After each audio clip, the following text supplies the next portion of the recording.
Hey, what's going on, guys, and welcome back to Monster Tamer News, the segment on this channel where we go over the last week's developments in the monster taming genre. Now, this week we have a brand new trailer for Disc Creatures World, as well as a Steam page and release window for the game. It seems that the Palworld devs are opening up their own publishing company. We do have some confirmation that DokeV is still in the works and more. So as per the usual, sit back, relax, subscribe for more monster taming content, and let's dive in.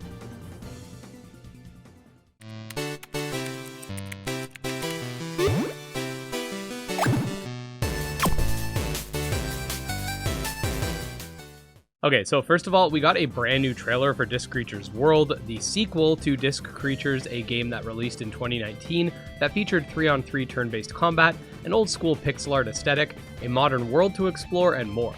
The sequel title is sort of taking up that retro theme and bringing it to the Game Boy Advanced era as opposed to the Game Boy Color era aesthetic that's present in the original, and is building on the past title's mechanics, themes, and more. This is a title that I am truly excited for and has had steady updates for the past couple years now. One thing a lot of people have been wanting is a Steam page for the game so they can wishlist it, which is now up alongside the new trailer you're seeing on screen. I'll have it linked below, so definitely make sure to wishlist the game, as the dev is a really cool guy and deserves the support. If you guys request it, I will make a video breaking down all of the new information present on the Steam page as well, so let me know. Also importantly, we do have confirmation that the game will be releasing sometime in 2026. The Temtem developers just announced that the game has officially reached over 2 million players, which is definitely impressive for an indie monster taming title. Now, do note that the game was free on PlayStation Plus, so this does increase the player count. However, this is still impressive nonetheless. I'm very happy to see more and more people playing monster taming games and seeing these games reach these levels, so let's hope we get more of this. Interestingly enough, the Palworld developers are opening up their own publishing studio dubbed Pocket Pair Publishing, which essentially has a goal to push other indie games to the forefront. This isn't something that's only open to monster taming games, as they have already made a deal with a horror game, so it will be pretty interesting to see how things play out on that front. I think that the publishing studio could have some implications on the genre, as I definitely see the Palworld developers taking more interest in monster taming titles, but that's just speculation. It could also allow for some crossover opportunities and whatnot, so definitely we'll have to keep a close eye on things.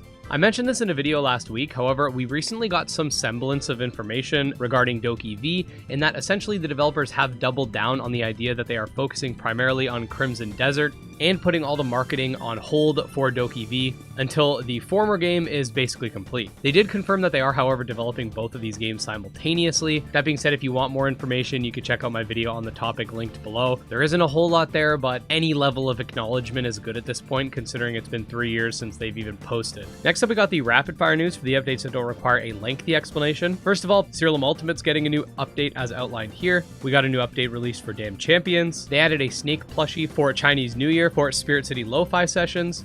Ova Magica got its first update of the year, including the Bamboo Temple, which is a new area. We got a new Nexomon for Nexomon 3, a new monster design for Monster Crown 2. Here we see they added form changes to Dokemon.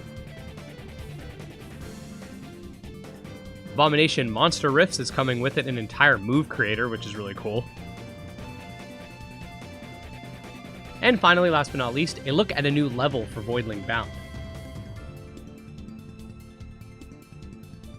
And there we go, guys. Again, make sure to go check out Disc Creatures World on Steam and wishlist the game. I definitely can see this game getting quite popular in the indie scene if we push it, as it clearly has high quality pixel art and is being made by a very competent developer. Other than that, make sure to subscribe to stay up to date on all things monster taming, and my apologies for not uploading anything this week besides last week's news segment. I lost my voice and I'm finally getting it back. Just wanted to say, as usual, special thanks to the supporters, especially Morency, Wrathful Beast, Coromon, TragSoft, and Nemo, and I'll see you next time. Peace.